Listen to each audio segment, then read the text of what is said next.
Hola queridos amigos, bienvenidos a otro capítulo de Contracara aquí por TLV1, toda la verdad primero. Agradecemos como siempre a los que nos siguen, nos difunden, todo nuestro agradecimiento. A los que colaboran con TLV1, agradecemos enormemente. Ha habido gente muy generosa que nos ayuda a mantener nuestra programación al aire. Necesitamos el aporte de ustedes para poder continuar y llevarles como siempre hacemos, toda la verdad. Estamos transmitiendo a través de nuestra página web www.canaltelev1.com, debajo de este programa en las redes sociales, y como siempre ponemos el programa bajo la protección y advocación de la Virgen de Guadalupe, Reina y Señora, Emperatriz de América, que con la Virgen de Luján siempre le pedimos nos proteja, nos guíe, nos cuide y nos conduzca por el camino del bien, de la verdad y de la belleza. Y por supuesto, como sabemos que la Argentina tiene sus enemigos ocultos, enemigos internos, enemigos del pensamiento nacional, de nuestra fe, de nuestro canal, nuestra línea de pensamiento. Y le pedimos a María, Madre de Gracia, Madre de Piedad y de Misericordia, defiéndenos de nuestros enemigos y ampáranos ahora y en la hora de nuestra muerte. Amén. Programa de hoy. Vamos a tratar un poquito. El domingo pasado se llevaron las elecciones en la provincia de Buenos Aires. Es el octavo camino electoral que se lleva en el país antes de las elecciones generales de octubre. Y bueno, hemos visto una contundente manifestación contundente dentro de lo que ha sido el 55% de los votantes de todo el padrón electoral, el 55%, que ha votado y que obviamente le ha dado a la oposición del gobierno, a Fuerza Patria, ¿no es cierto?, le ha dado una contundente victoria, ¿no? Contundente. Volvemos al punto, el 55% de los votantes, de los cuales ha manifestado, ¿no es cierto?, que no está de acuerdo con la línea política y económica del gobierno. No cabe la menor duda, el ajuste, todo lo que está sufriendo, no la casta, sino el pueblo argentino, está realmente cansado. Y lo ha demostrado en las últimas 8 elecciones y particularmente ha sido más que suficiente en la provincia de Buenos Aires. No porque la oposición tuviera un discurso distinto, una propuesta distinta, sino porque estamos viviendo un gatopardismo, ¿no? Un hecho de que todo cambia, pero todos siguen lo mismo, ¿no? Todos ¿no es cierto? Es una forma de cómo morir, un balazo en la cabeza o que te corten la cabeza. Es decir, es triste, pero es la realidad de la Argentina. Vamos a ver cómo esto se proyecta hacia las elecciones, ¿no es cierto?, generales de octubre. Vemos que es un gobierno desgastado, ha habido reuniones, nerviosismo, todo lo que hemos visto en este lunes pasado, y también, por supuesto, la fluctuación, tanto del tipo de cambio como los bonos, la bolsa, ¿no es cierto?, la reacción, riesgo país, ¿no es cierto?, y cómo se está remarcando ahora los precios también, ¿no?, en relación a que se dispara el dólar, y entonces, bueno, el dispararse requiere remarque.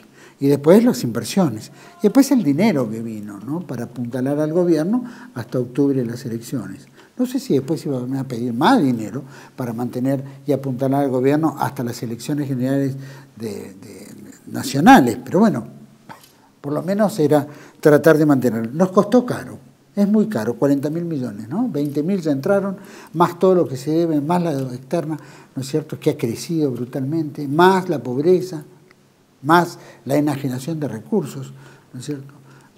Es muy difícil. ¿Cómo el pueblo argentino puede tolerar esto? Es muy difícil, hay que verlo de acá a octubre. Vamos a tratar un poquito este tema, un análisis, ¿no es cierto?, de toda esta situación con analista político, experto en energía, escritor de La Maldición Argentina.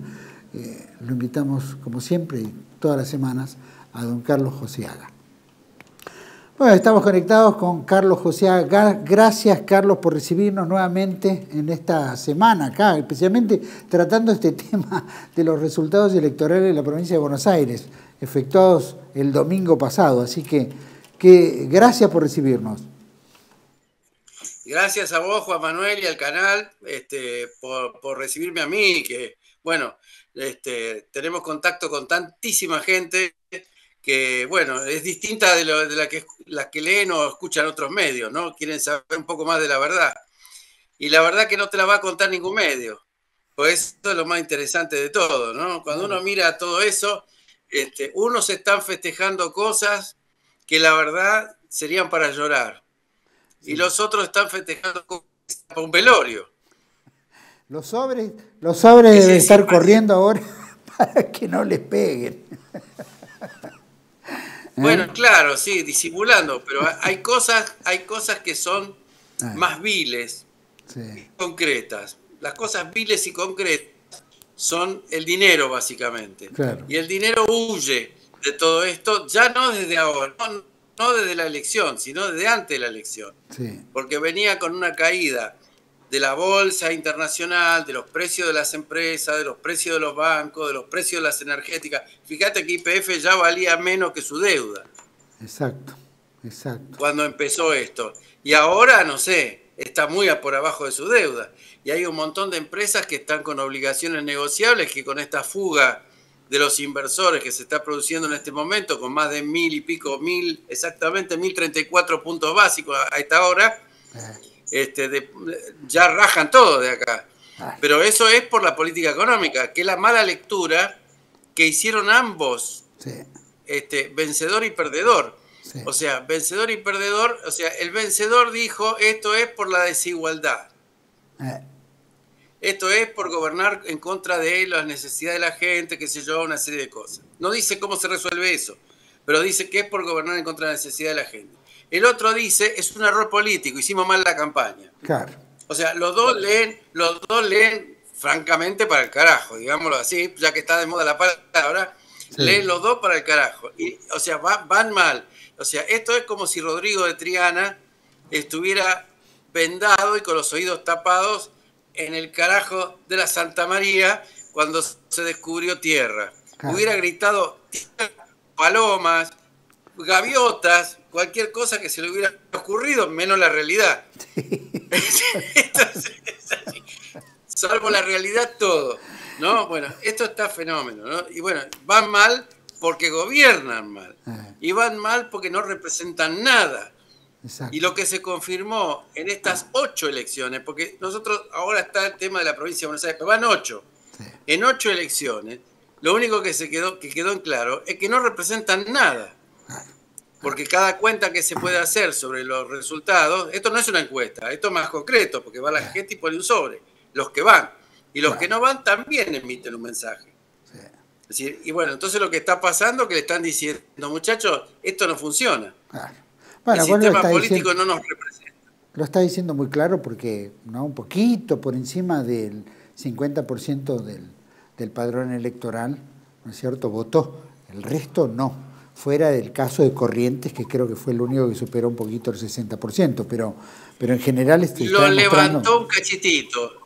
Lo levantó un cachitito, como vos decís. No es que tampoco fue un guarismo digno de respeto. ¿Sí? Todo el mundo dijo, en Corrientes subió un poquito, sí, un 5%. Sí, no más que eso. Y estamos subió hablando... 5% porque el gobierno era contrario al mileísmo. Sí. Y acá, sin duda, el padrón electoral de la provincia son 14.376.000, creo, algo por el estilo. Más o menos, sí. De los cuales dicen votó el 61%, que en realidad es mucho menos, pero sumado a este voto, estamos hablando de casi un 7% de voto en blanco o voto anulado. O sea que estamos hablando de que es el 50 y poco por ciento, 55, 54%. Es mucho de la gente que... Es mucho considerando que hay gente que se tomó el trabajo de ir para anular el voto. Exacto. Y para votar en blanco. Exacto. Es decir, cuando uno piensa que en números concretos, después de descontar la participación, vamos a decir, sobre el padrón, que representan los votantes, como se dice, positivos, cuando uno hace esa cuenta, dice, bueno, entonces hay una diferencia de 2 puntos, 3 puntos entre uno y el otro. Pero resulta que frente al voto en blanco y al ausentismo, y la verdad que están gobernando entre los dos están gobernando con un 22%. Es increíble. Bueno, ahora me explicar sumados, esto, porque si uno agarra Fuerza Patria y La Libertad Avanza, estamos hablando de Fuerza Patria, sacó 3.800.000. Estamos hablando de un padrón de 14 millones, ¿no? 3.800.000. Y el otro 2.700.000. en un padrón de 14 millones, después el que sigue es el 5% y que vale casi 400 y pico. No existe. Representa poquito. Nada. Pero acá la disyuntiva se dio entre estos dos partidos que en realidad tampoco representan dos modelos distintos. ¿No es cierto? Porque, sí, bueno, ese es un buen punto. ¿Qué es lo que ese es un muy buen punto. Eh. Es un muy buen punto porque ese tema de que es el mismo modelo, con distintos matices, es algo que se vio muy claro en los discursos. Sí, exacto. Y si no, ¿por qué Kicillof está esperando el llamado de Milei? Claro. Si son tan distintos. Si yo fuera tan distinto que él y le gano una elección así, y todo lo demás, no espero ningún llamado. Porque es blanco o negro. ¿Qué voy a esperar que el negro le diga al blanco? Es decir, no hay ninguna posibilidad. Lo que pasa es que hay muchos puntos de contacto en el modelo. El único matiz es la cuestión de la distribución y el paliativo social, las aspirinas que reparten. O sea, el kirchnerismo no se caracterizó por hacer un gobierno muy distinto que el que está haciendo Milei, salvo por la intensidad. Milei es un ajuste violento, salvaje, sin consideraciones, sin red, llamémosle así. Claro. Que se quiso parecer a lo de Menem cuando decía hasta el hueso y sin anestesia. Es la misma cosa, claro, en el fondo. Pero en realidad el modelo sigue siendo extractivista, no productivo, no industrialista y con vista. O sea, cuando dice defendamos el trabajo, no dice ni cómo, ni cuándo, ni bajo qué perspectiva. Yo creo que hay muchas indefiniciones en el ganador que llaman la atención. La otra cosa que a mí me llamó la atención fue la gélido felicitación de Cristina Kirchner, que parecía más bien un discurso de un derrotado frente a una elección. O sea, no era una cosa exultante, ganaron la gente de mi partido, no, era una cosa como, bueno, hay que reconocer la victoria de, no sé, y lo nombró a Kicillof así muy al pasar, como si fuera una cosa. Quiere decir que ahí las cosas tampoco están muy claras, ¿no? Correcto. Pero es un problema de competencia de personas, no es una competencia de proyectos.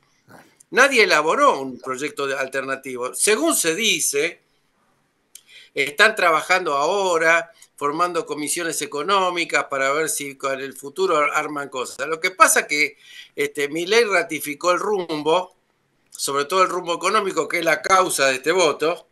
Esta es la verdad, el 90% del problema lo tienen ahí, como si fuera un problema electoral. Hicimos mala campaña, dice Milei, así que vamos a corregir la parte política, pero en la parte económica vamos a seguir y por más y a más velocidad que antes. O sea, esto va a explotar y Milei no va a terminar el mandato. A mí me parece recontra claro que si no cambia todo el gobierno, y bueno, pero eso ya cambiar todo el gobierno quiere decir que hay un nuevo gobierno. Que acá cayó un gobierno y empieza otro. A lo mejor con la misma figura presidencial, pero si eso no pasa, este gobierno va a caer de todas maneras. Y va a caer por otras razones, porque su mal gobierno también está haciendo espantar a los que lo soportaban. Es decir, los tipos que hicieron el negocio de traerlo a Milei, de ponerlo para sacar ventaja, ahora están perdiendo plata. Y como siempre, como decía el general Perón, la víscera más sencilla, más sensible es el bolsillo, entonces huyen despavoridos de este asunto y tratan de ver cómo hacen para cobrar su plata. Por eso no estuvo Caputo en el escenario, no estuvo el jefe de gabinete, hay mucha gente que no estuvo en ese escenario de la derrota. Pero todos son parte de lo mismo, es decir, es un grupo de extrema liberal, completamente ensamblado con intereses internacionales, que ahora ven que no consiguen extraer de la Argentina el resultado de los beneficios y de los negocios que habían estado poniendo en marcha. Y esto no lo van a poder hacer nunca, porque esto fracasó porque no pudo reunir el dinero suficiente para pagarles. Y ahora encima se lo está gastando, porque acá se presenta un dilema.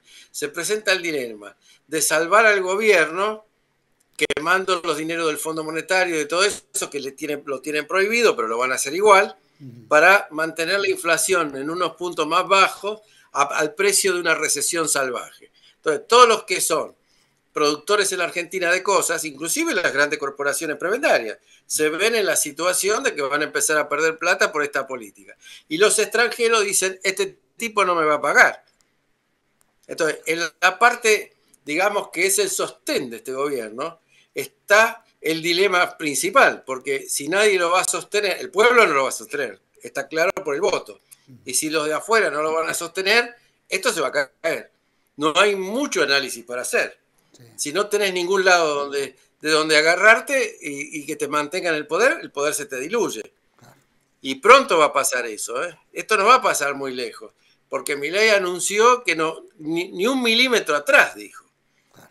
Y en la reunión que hizo en Estados Unidos con digamos, el epítome de los bonos basuras, ¿no? Que es el de la famosa película sobre el lobo de Wall Street. Entonces, esa persona que estuvo 10 años en la cárcel en Estados Unidos por tráfico de bonos y demás, con esa persona se reunió, hizo una conferencia hace poco, el día anterior a las elecciones prácticamente. Entonces, estuvo allá diciendo lo mismo. O sea, nosotros, sea como sea, nunca vamos a dar un paso atrás. Nuestra decisión es mantener esto así, seguir adelante. Todo. Bueno, se va a caer como un plomo. Porque es lo que pasa cuando se te diluye el poder. Yo he vivido personalmente eso en alguna época de mi vida. Es decir, en época de Isabel Perón, yo estaba trabajando alrededor de la Secretaría General de la Presidencia, como una especie de asesor que estaba con el tema del proyecto nacional y todo, pero yo me tomaba el trabajo de estar mucho tiempo ahí, pasar muchas horas y ver todo lo que ocurría dentro del gobierno.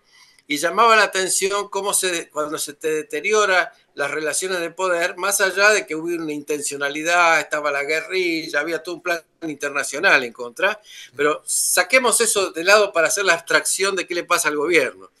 El gobierno que recibe eso y empieza a perder su capacidad de maniobra, se encuentra con que cada instrumento que maneja no produce el efecto que busca.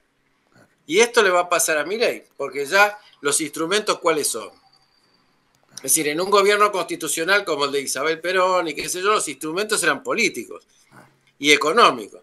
Bueno, y además el Estado todavía conservaba, llamémosle, cierto poder de fuego, porque manejaba las empresas públicas, tenía en sus manos un montón, la mitad del PBI básicamente estaba manejado por el Estado. Bueno, eso ya no existe más. Y no existe más desde Menem, prácticamente en adelante no existe más. Y nunca se corrigió. Y nunca se corrigió nada que tenga que ver con la deuda. Todo eso lo sabemos.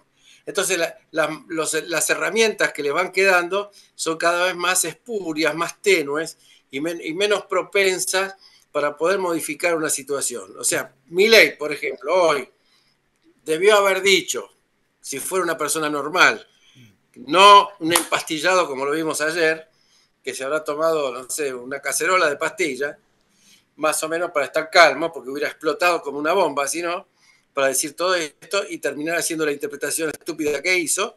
Es decir, más allá de eso, si un gobierno común, un gobernante común hubiera dicho, bueno, escucho al pueblo, aunque sea una porción del 10-12%, escucho al pueblo, entonces voy a variar.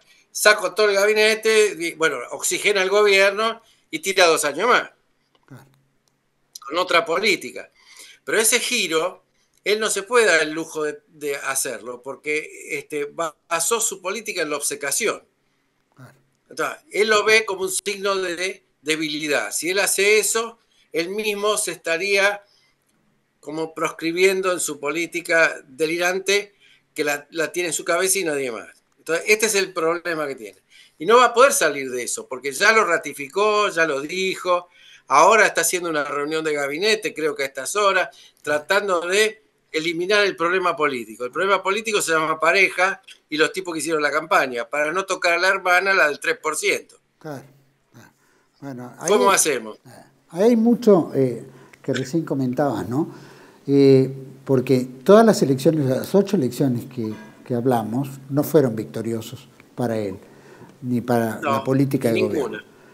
Y ya te está dando un sentimiento general, ¿no? Que el jubilado, que no es cierto, que todos los dramas económicos que se están viviendo y que efectivamente el encuadrarse obtusamente en querer mantener el timón en la misma dirección cuando ya en 8 oportunidades te están diciendo de que no están de acuerdo. Entonces, ¿cuál es la obsesión de su problema de qué? ¿De competencia, de incompetencia? ¿Cómo ve? ¿Cómo crees que lo ve? Por supuesto que no debe ver nada. Recién dijiste, está empastillado, pero bueno, pero hay un mensaje ahí que si no lo ve él, lo tiene que ver el entorno. Que también son los que pierden plata porque están apostando en la timba. El entorno lo puede ver o lo puede interpretar según sus intereses. O sea, si yo gano, bien, si yo pierdo, mal, como es siempre en la Argentina. Pero sacado ese punto, es decir, el hecho de que él no tiene otra cosa para mostrar que un índice de inflación bajo, artificialmente bajo, un índice de deuda artificialmente bajo, porque que yo pase la plata del bolsillo derecho al izquierdo, es decir, en vez de deberle el Banco Central, lo debe el Tesoro, no hace que la deuda desaparezca. Claro. Al contrario, aumentó un montón. Entonces, bueno, todas esas artificialidades, lo mismo que cuando dice, y saqué no sé cuántos millones, 12 millones de personas de la pobreza, es una cosa ridícula que no se la puede creer nadie en la Argentina. Claro. Y de hecho no se la están creyendo, se le está mostrando en las elecciones que eso todo es falso. Claro. Eso no lo cree ninguno. Entonces, él lo único que le queda es ese numerito de la inflación menos que el anterior gobierno. Pero entre la inflación y la recesión, yo no sé qué sensación le queda a la gente, porque si yo no tengo trabajo, me despiden y no tengo ingreso, por más que la inflación sea cero, a mí no me beneficia para nada, porque no puedo comprar nada con mis ingresos que no lo tengo. Lo mismo le pasa a la mayoría de la gente del país, o sea, estamos hablando de una porcentualidad de pobres y de pobreza en crecimiento que es pavorosa. Es decir, no basta con decir en los medios y pagarle a un montón de periodistas para que repitan como un mantra bajaron la pobreza, porque la pobreza es ostensiblemente mayor y tuvieron que despedir o aceptarle a los dos tipos del INDEC que medían la pobreza. Con lo cual, la verdad que los índices son ya absolutamente inciertos. Pero más allá de eso, el voto es una decisión que no es una encuesta. O sea, en una encuesta la gente contesta lo que quiere. Cuando mete el sobre, realmente dice lo que quiere. Aunque sea un voto en blanco, sea una boleta que diga, sí, voto en contra. Es el voto en contra, sí, es el voto en contra. Es decir, la gente fue a votar en contra de un modelo que lo está asfixiando. Es decir, el matiz con lo que pasa en la provincia de Buenos Aires, con Kicillof y todo, es un matiz.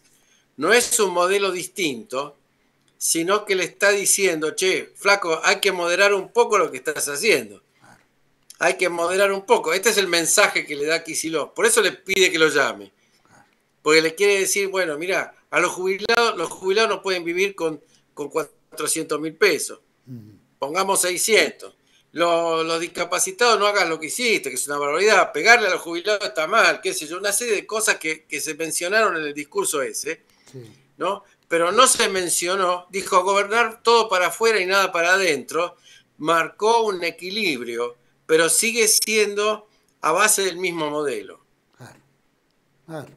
No se toca. Bueno, o sea, esto podemos denominarlo entonces una especie de gatopardismo. Cambian algunas cosas para que nada cambie. Sí. Es un gatopardismo que el 40% de la población argentina en edad de votar tiene bastante claro, porque no quiere ir a votar. Ahí, digamos, viendo las elecciones que se fueron dando, las 8 elecciones más esta y todo, hay un promedio más o menos, así a grosso modo, porque todavía no votaron todas las provincias, del 40% de la gente que considera que ir a votar es al cohete, que no va a conseguir cambiar nada y que no está decidiendo nada. ¿Por qué? Porque el modelo es siempre el mismo. ¿Y por qué no consiguen nadie levantar el espinel y decir, bueno, ¿y por qué no votan los que no votan a la gente que quiere otra cosa? Porque la otra cosa no está clara. Claro. Es decir, si yo a vos te propongo, pongamos el túnel del tiempo, vamos a proponer una cosa bastante nacional en lo que te voy a decir, pero bien nacional. Volvamos atrás en el tiempo, a cuando éramos felices, cuando teníamos industria, podíamos crecer, teníamos desarrollo económico, cultural, social y todo eso. Pleno empleo, eso sin pasó, pobreza, claro. Pleno empleo, claro, pero pasó en 1974, Claro. eso. Y el mundo cambió. Entonces ahora nuestro problema es dar un salto hacia adelante, como hizo China en su momento en los últimos 20 años, dar un salto adelante y ponerse en la primera plana. En la primera plana tecnológica, en la primera plana cultural, en la primera plana industrial, en lo posible, con las cosas de punta que tengamos. Es decir, yo me acuerdo de algo, ahora voy a hacer una comparación curiosa, si me permitís. ¿Cómo no? Voy a hacer una cosa muy curiosa. Cuando cayó el muro de Berlín, ustedes se acuerdan que había un primer ministro, una cosa así en Rusia, que había estado acá incluso como embajador no, como agregado, en una época se convirtió en canciller de Putin y después fue una especie de ministro de Industria, una serie de cosas, que vino muchas veces a Argentina. Este hombre, que no me puedo acordar el apellido en este momento, lo voy a poner abajo después en los comentarios, porque la verdad que no me viene a la mente ahora, porque yo lo conocí personalmente y traté mucho con él. Este tipo cuando llega ahí dice, bueno, Rusia está quebrada, acuérdense que los generales hacían la cola para comprar el pan con un vale, estaba Rusia en la ruina total, que no es lo de hoy, y ni que hablar China en ese momento, que era todavía un país muy atrasado comparado con el resto.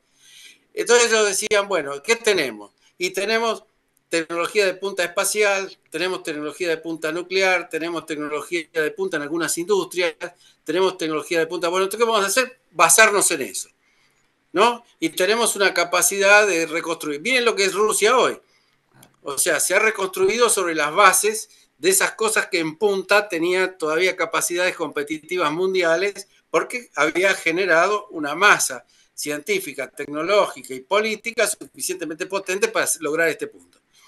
Eso es la evolución que hizo Rusia desde la ruina de Yeltsin a la de hoy, ¿no? Uno mira a China, ¿y China qué hizo? China hizo, bueno, vamos a hacer lugares especiales para el intercambio y la transferencia de tecnología, vamos a mandar los chinos a estudiar afuera para traerlos de vuelta cuando los necesitemos, preparémonos para dar el salto. Bueno, ahora no los pueden agarrar a los chinos. Es decir, Estados Unidos se quedó atrás. Es decir, ¿por qué? Porque dio un salto tecnológico, un salto político, un salto en la política internacional muy grande.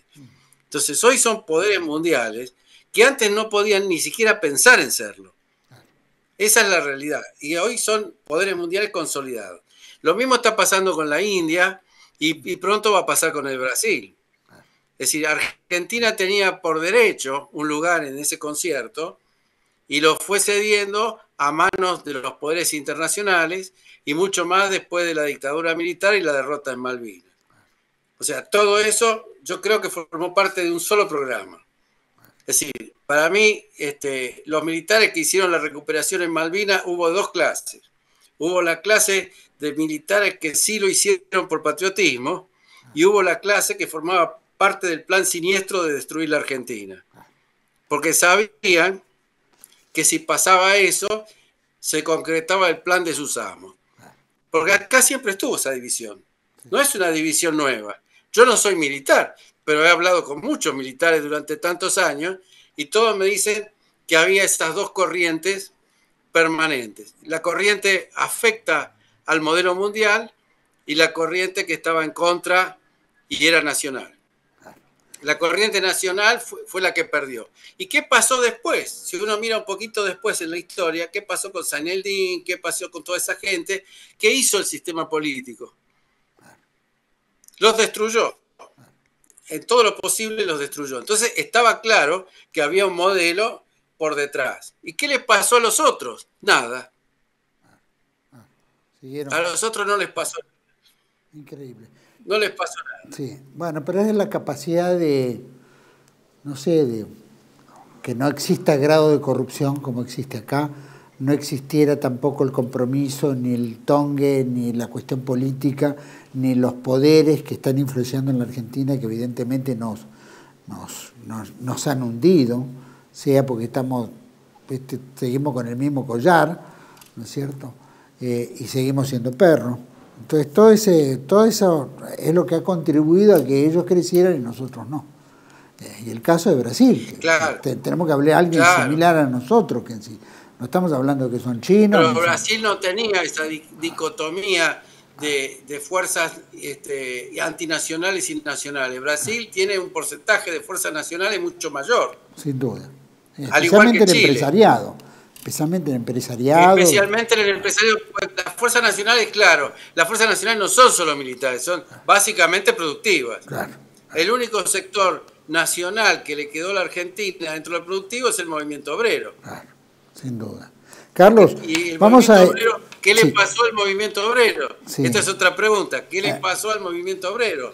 Lo pulverizaron con las leyes que se hicieron de destrucción de la industria nacional. Claro. Porque eso fue exclusivamente. Y es una copia fiel del plan que tuvieron los norteamericanos con Alemania y con Japón. Claro. Con muchos años de demora, pero es la misma cosa. Claro. Y acá los compraron. Es desarmar completamente a los competidores. Acá los compraron.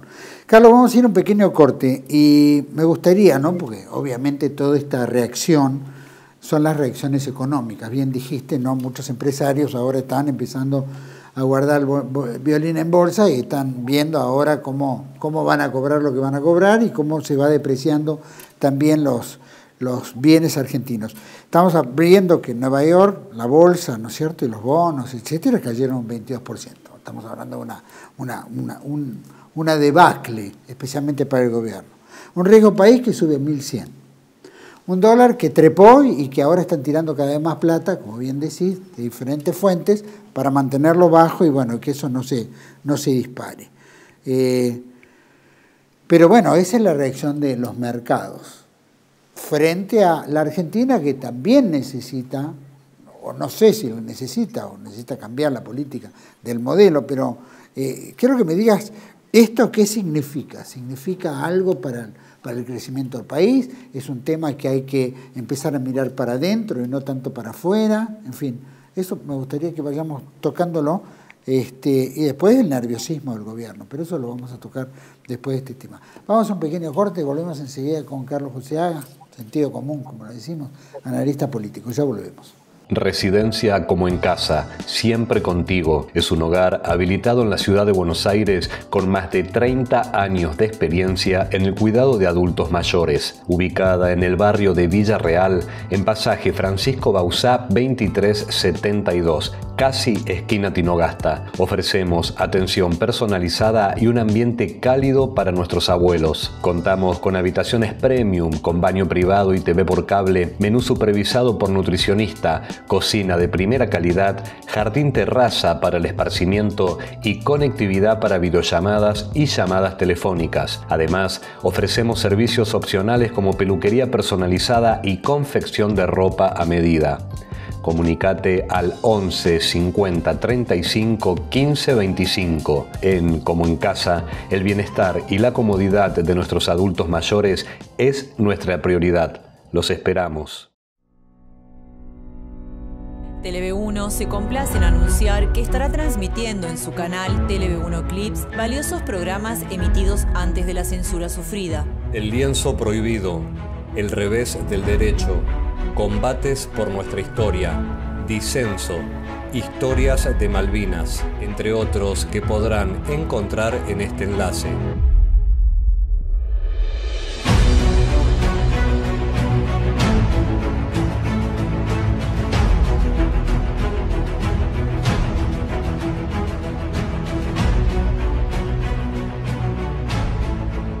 Agradecemos su aprovechamiento y difusión. Bienvenidos a CEPA, Centro de Estudios del Pensamiento Americano. Nuevo sitio web de cursos de formación en política, filosofía, historia, literatura, geopolítica, religión, psicología y más. Cursos de formación que reflejan el verdadero pensamiento americano. Lo invitamos a elegir el curso de su agrado ingresando en www.cepa.la.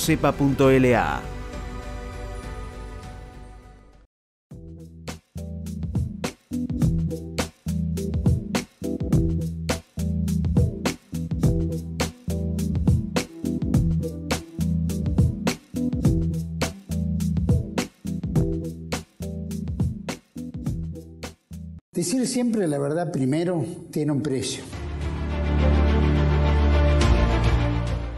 Dependemos de tu ayuda. TLB1, toda la verdad primero.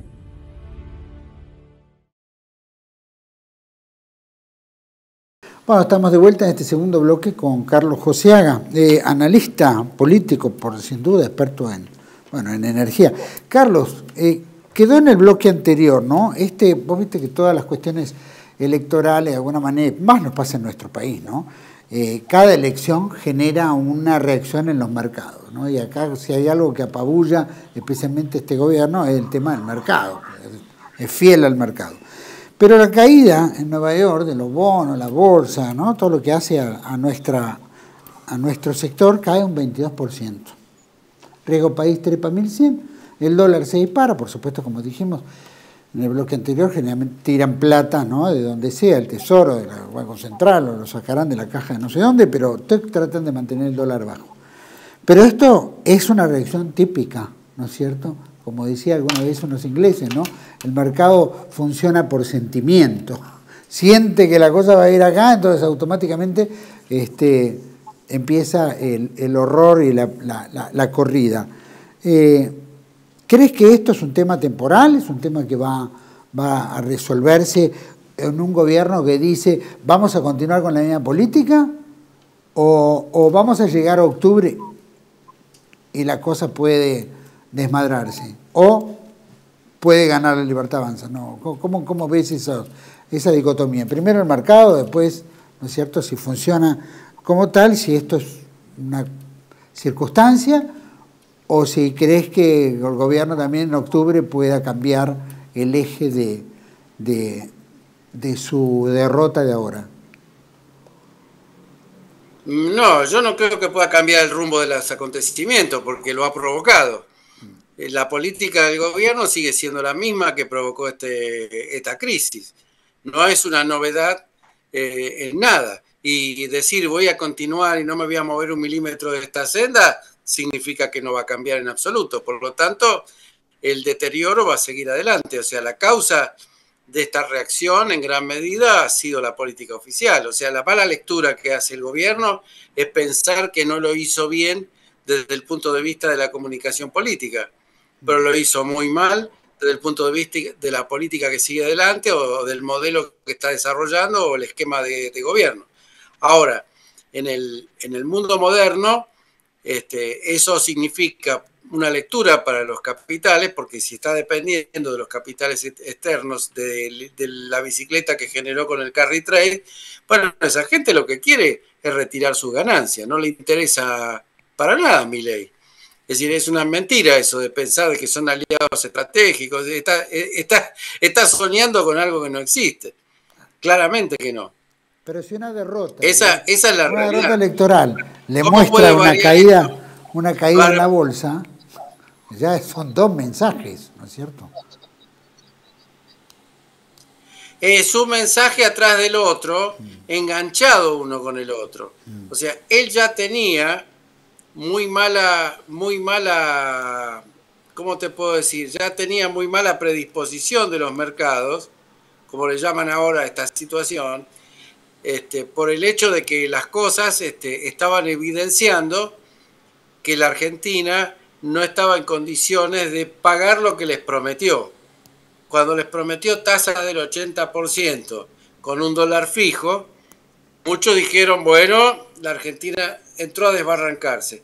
Ahora el tema es de dónde salen los dólares para que ellos se puedan llevar el fruto de su especulación financiera. Como los dólares no están, es una masacre entre unos y otros.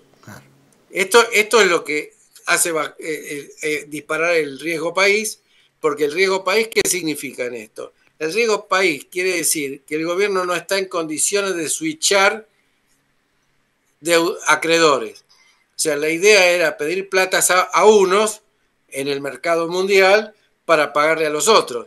Bueno, este mercado mundial con 1.100 de puntos básicos de riesgo país le está diciendo no estamos dispuestos a prestarte nada. No vas a poder cambiar de acreedor. Y los acreedores, que son estos los que impulsaban ese switch, son los que le están tirando abajo con todo lo que pueden a ver si cobran. Esa es la realidad de las cosas. O sea, la Argentina y los argentinos para esta gente no contamos para nada. Somos un cero a la izquierda. No es el tema. El tema es que aquí se armó una estructura para succionar toda la riqueza financiera del país. Bueno, la riqueza financiera se vendió como de un tamaño, pero resulta ser de un tamaño mucho más chico. Entonces, ahora no hay para pagar a todos. Ese es el efecto real de las cosas. Entonces, están tratando de bicicletear. ¿Por qué Caputo no estaba en el escenario? ¿Por qué no estaba Franco tampoco en el escenario? Porque son los tipos que responden a esos intereses. Esos intereses están ahora alertas porque el gobierno argentino no reunió los dólares necesarios para pagarle. Es lo mismo que está diciendo el fondo. El fondo le dice, ojo con no gastarse lo que yo te di para aplacar al dólar, porque ni eso van a cobrar. O sea, ahí está el tema, ni eso van a cobrar. Entonces, bueno, esto está quebrado. Milei quebró la Argentina. Es decir, ahora el electorado lo único que hizo fue decir, esto no me gusta, porque me afecta. Tenemos una cantidad, por ejemplo, de medidores. Es una barbaridad esto. Es decir, y las tarifas no se pueden pagar. Y tenemos una cantidad de otros temas. La inflación está subiendo a por lo menos, hay remarcaciones como del 10 o 15% en este momento. Porque están calculando que el dólar se va a ir como a 2.000, 2.500 pesos. No en inmediato, pero pronto va a empezar a haber un faltante y no saben qué hacer. Si achican, eliminan las bandas, si juegan en medio de la banda, si juegan arriba, pero no tienen dólares para nada, ni para esto, ni para pagar las deudas, ni para nada. Entonces, esto es el estallido. El estallido esta vez no es social, es empresarial. Es la diferencia con el 2001. Ahora, el estallido empresarial va a terminar, si no hay una especie de recambio, de una cosa de buscar otro modelo, y bueno, en algún momento de asumir la responsabilidad de que sean, va a llegar un momento que va a terminar siendo social también. No está muy lejos de ser social. No está muy lejos de ser social. Todavía queda un tramo de los préstamos, ¿no? 20.000 millones creo que todavía quedan pendientes. ¿Vos crees que se lo van a prestar a un gobierno que está cayendo? No, claro que no. Ya le están diciendo que no. Es claro que le están diciendo que no. Es más, lo van a acusar de no cumplir con lo que había pactado. Entonces, con eso va a quedar todo en un stand-by. Esto es igual que lo que le pasó a De la Rúa, en algún momento lo que le pasó a Alfonsín. A Macri. Todo más o menos lo mismo. O sea, en un momento dado, nadie quiere seguir poniendo, cuando ven que hay un desbarranco. Ahí cortan y esperan que el desbarranco los beneficie. Hay un beneficio, que nosotros hoy no lo vemos, pero hay un beneficio. Cuando la bolsa tiene pérdidas, la bolsa me refiero al valor de las empresas, tiene pérdida del 40% hasta antes de las elecciones, y 20 y pico % del día siguiente de las elecciones, quiere decir que las empresas argentinas, después de esta crisis, no van a valer nada. ¿Qué es lo que pasó en el 2001? En el 2001, ¿por qué vinieron tantas empresas como Petrobras y un montón más que aparecieron comprándose un montón de compañías? Aparecieron inversores de todos lados por 2 pesos, porque las compañías no valían nada. De hecho, vos conocés IMSA bastante bien. Imagínate que se vendió por menos de 30 millones de dólares. Por una deuda. Acordate que se compraba un porcentual en efectivo y un gran porcentual en papeles de deuda que no tenían valor. O sea que, todo era bono basura. Bono basura. Tomado a valor nominal. Claro. Es decir, esto es lo que están esperando como la fase subsiguiente a Milei.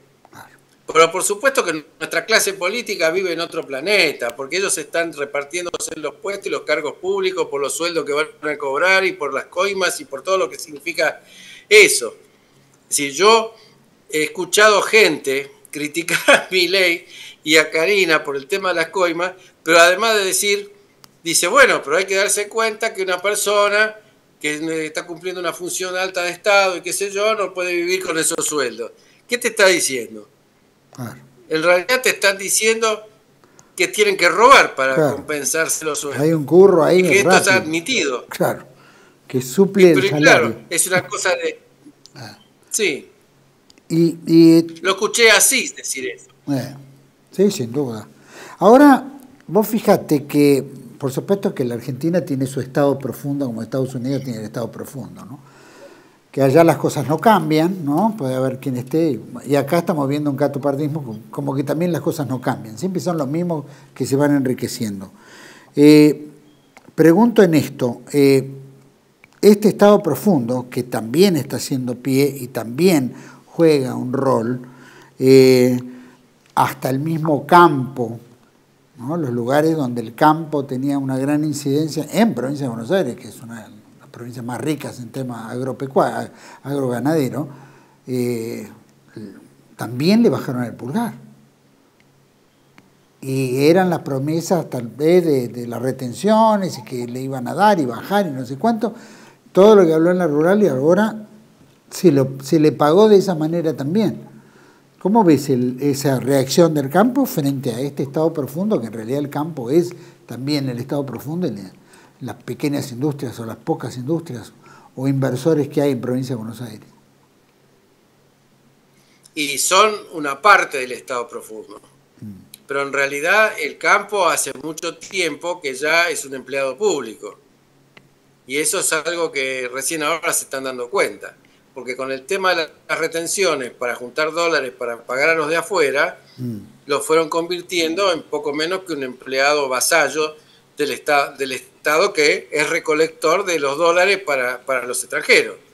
Entonces ellos están en una situación en que los dólares los generan pero no los cobran. Y esto se da tanto por el tipo de cambio que por la retención. O sea, la reacción del campo en realidad es que lo han marginado del poder político. El campo no tiene ningún poder político hoy día. El campo tiene un poder de presión, es un grupo de presión, no es más un poder. Antiguamente era un poder, porque toda la economía argentina estaba vertebrada alrededor del sistema, digamos, agroindustrial, agroganadero. Claro, y hoy no pasa eso, porque el sistema económico está vertebrado a través del sistema financiero. Y eso pasó después de 1976 y la ley de entidades financieras. Entonces el corazón y los nervios y las venas y las arterias económicas todas transmiten hacia el sistema financiero, que después transmite hacia afuera. Es decir, hoy el campo es simplemente un engranaje que le sirve a todo ese sistema para recolectar dólares para sacar fuera. Lo mismo le está pasando al sector petrolero y al sector gasero. O sea, lo que tienen que hacer es vender todo al store lo antes posible, poner caños para poner boyas para sacar el petróleo y exportarlo para afuera, ver si pueden hacer algún tipo de licuefacción, aunque sea con barcos. Están haciendo, ¿pero por qué? Porque hay necesidad de dólares para sacar para afuera. ¿A dónde está el desarrollo argentino planificado en esto? En ningún lado. Y eso que seríamos un país que la sociedad del conocimiento, con nuestra capacidad de producir energía y demás, podríamos atraer buena parte de los proyectos más electrointensivos necesarios para eso. Podríamos, pero para eso tenemos que darnos una política distinta. No podemos seguir con esta cosa de que todo dólar que agarremos lo ponemos en la caja extranjera. Porque el fondo de la cuestión es esa. El fondo de la cuestión del ajuste es el mismo. O sea, ¿por qué hay ajustes sobre los jubilados, sobre los discapacitados y sobre los asalariados y sobre todo el pueblo argentino? Hay ajustes sobre todo el pueblo argentino porque el 50% de la riqueza, antes que se haga un presupuesto, ya está comprometido para pagar deudas. Deudas que ni siquiera contrajo el pueblo argentino. Deudas que se fueron armando con derechos adquiridos de distinto tipo. Entonces, ese es el fenómeno fundamental.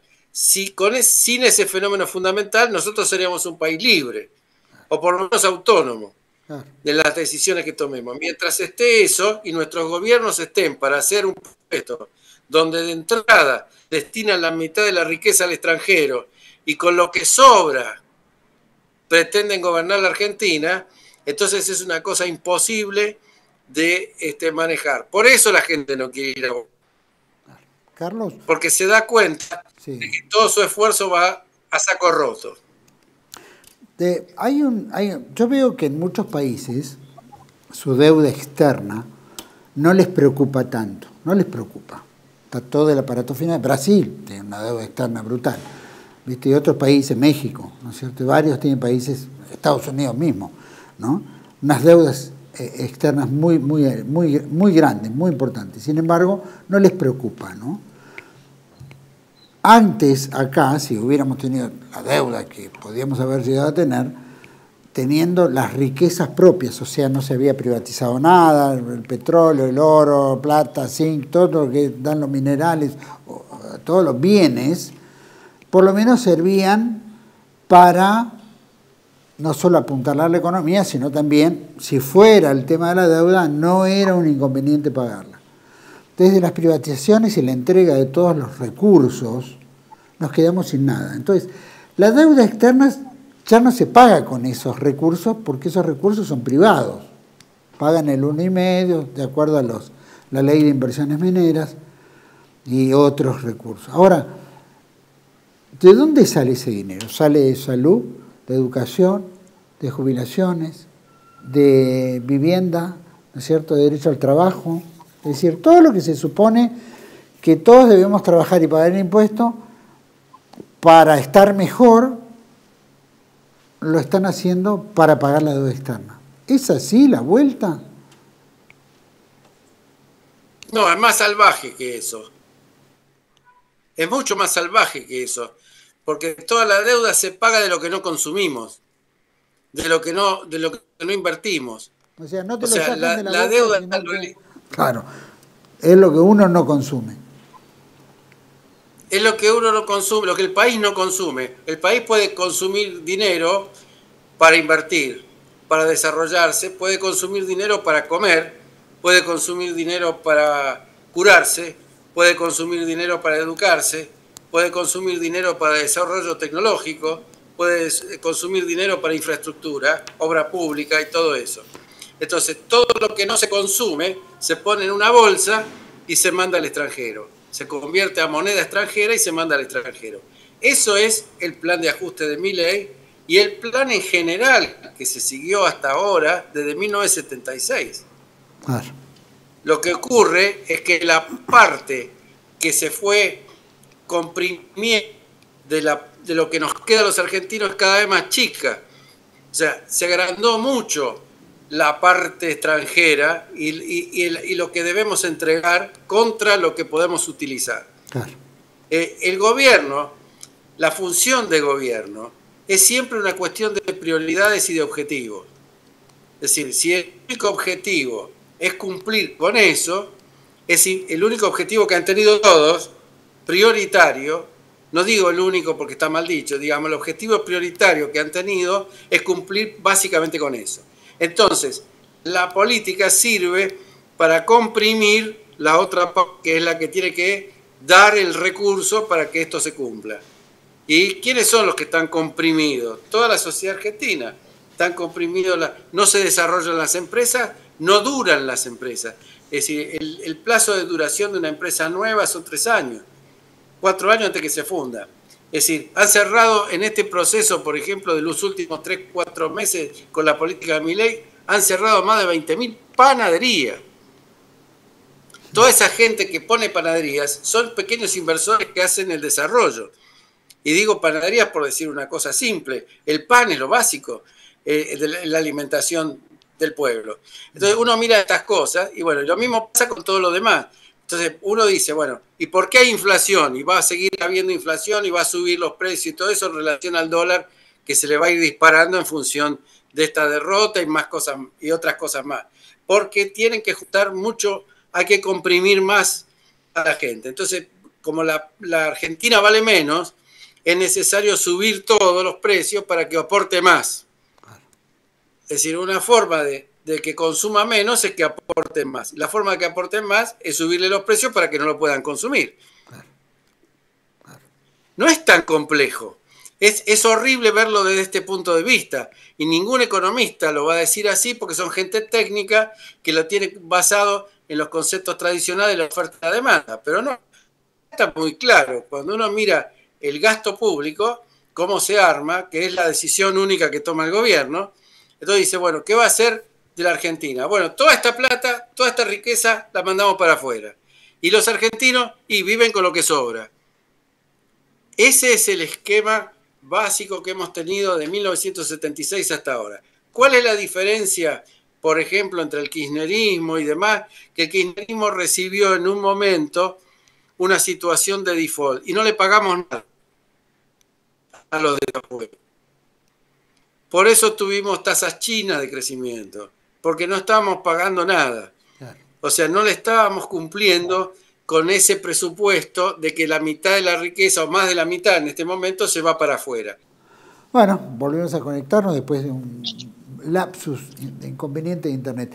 Carlos, para ir cerrando, entonces, la libertad avanza, el gobierno de Milei, con todos estos mensajes que ya se dieron en las últimas elecciones y particularmente lo contundente que fue el domingo pasado. ¿Cómo ves al gobierno de acá a octubre? Especialmente si no le va a llegar el dinero para poder sobrevivir, ¿cómo llega octubre? ¿Y cómo crees que la elección va a dar? Mirá, lo único que puede esperar el gobierno es empeorar la situación electoral que tuvo hoy, porque de acá a octubre hace una distancia enorme, con estas condiciones enorme, y siguiendo la misma política inamovible ni en un milímetro, como dijo él, todavía peor.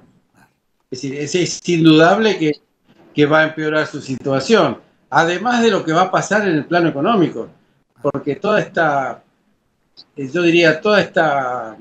manada de búfalos escapando de la Argentina le van a hacer un daño terrible desde el punto de vista político y electoral, pero eso es al margen de todo, ¿no? Es decir, esto ya no se puede detener, porque es una estampida lo que acaba de... O sea, distinto hubiese sido que ayer, cuando se encontró derrotado, aún con el puré de medicamentos que habrá tomado, hubiera dicho, bueno, creo que nos equivocamos en muchas cosas, vamos a corregir en lo económico, en lo que...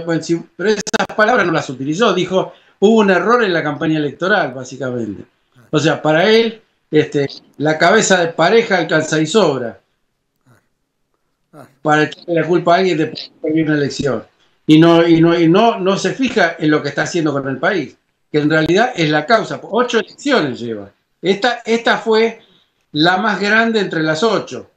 Quizás la principal entre las 8, porque acá hay 14 millones de electores, claro, 40% de los electores del país están acá. O sea, prácticamente te están anunciando una derrota inmensa en octubre, pero ojo con octubre, porque octubre no es solo la provincia de Buenos Aires. Octubre es toda elección nacional, y ahí sí que va a tener un Congreso completamente hostil, ya no tiene un Congreso a favor, ahora lo va a tener hostil a esa fecha. Yo no sé, yo no encuentro muy fácil que sobreviva Milei y que termine el mandato. Yo no veo muchas posibilidades de que termine el mandato si se empecina en esta línea de acción. Realmente creo que si se empecina en esta línea de acción no va a terminar el mandato. Se corre rápidamente, ahora parece como en silencio, mirando, expectante como para dar el zarpazo, irse, todos empiezan a moverse, ¿no? De vuelta a pintarse amarillo, supongo. Yo no sé de qué se van a pintar a esta altura del partido, la verdad, la pintura es lo de menos. A esta altura del partido está fracasado. El PRO fracasó por lo mismo. Lo que pasa es que la gente no tiene mucha memoria. Últimamente tenemos un problema con eso. Será por las redes sociales y por la dinámica de la comunicación moderna, que parece que la gente registra un tiempo y después se olvida. Pero creo que cayó por las mismas razones. Sí, tal cual. Perdió por las mismas razones. Prácticamente mismo. Tal cual. Carlos, te agradezco muchísimo. Fue una linda análisis de esto que hemos vivido. Así que bueno, te agradezco porque es importante tener también un poco el panorama de cómo de cómo se ve y más, ¿no? El análisis que has hecho, que creo que ha sido más que valioso. Te agradezco muchísimo. Yo te agradezco a vos y un saludo enorme para toda la audiencia. Listo, gracias. Bueno, a todos ustedes, obviamente, bueno, lo que nos planteó Carlos Saga era muy, muy importante frente al electorado, ¿no?, de Provincia de Buenos Aires.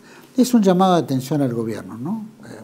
Obviamente hay X cantidad, ¿cuántos son? 3 millones, ¿no? Y de los que habrán, sumaremos unos 4 o 5 millones en todo el país, menos, que han, de las elecciones a lo que van ahora, ¿no?, frente a la oposición, de que el pueblo argentino no está de acuerdo con esta política económica, ni tampoco la política en la cual se está llevando.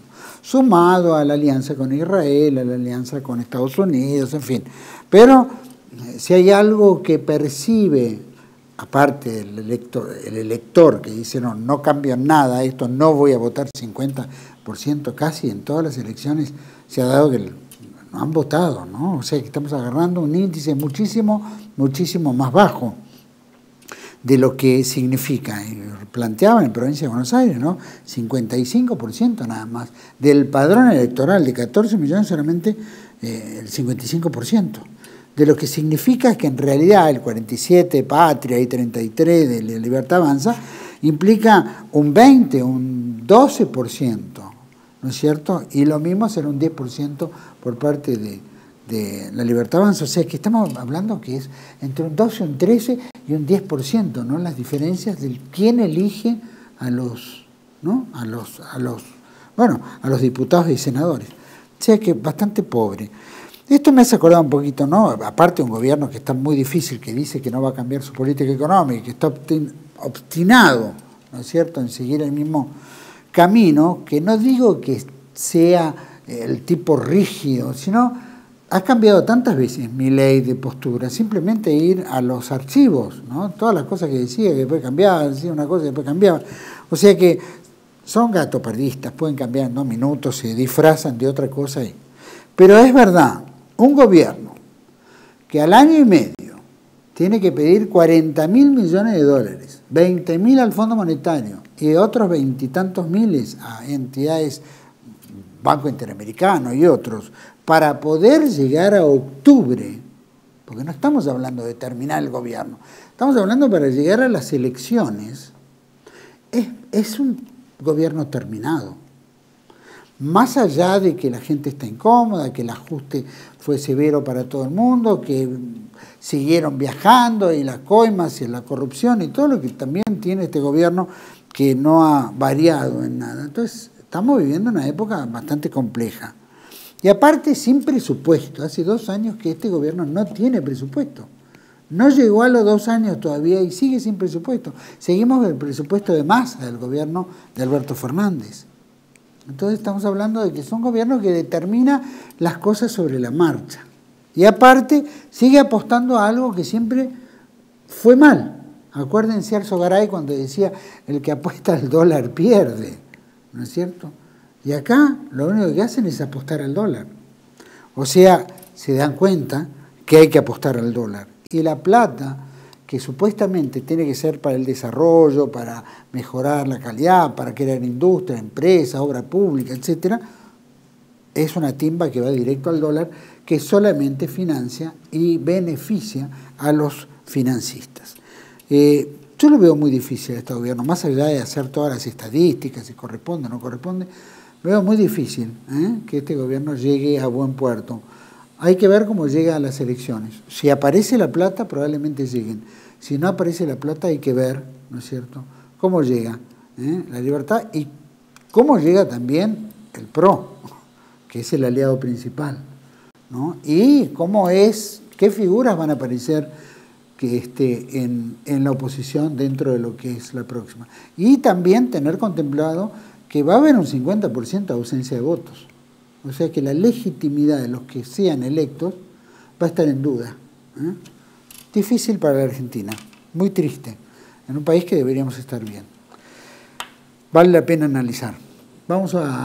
Les agradezco por habernos acompañado y los esperamos en otra entrega de Contracara, aquí por TLV1. Toda la verdad primero. Chao.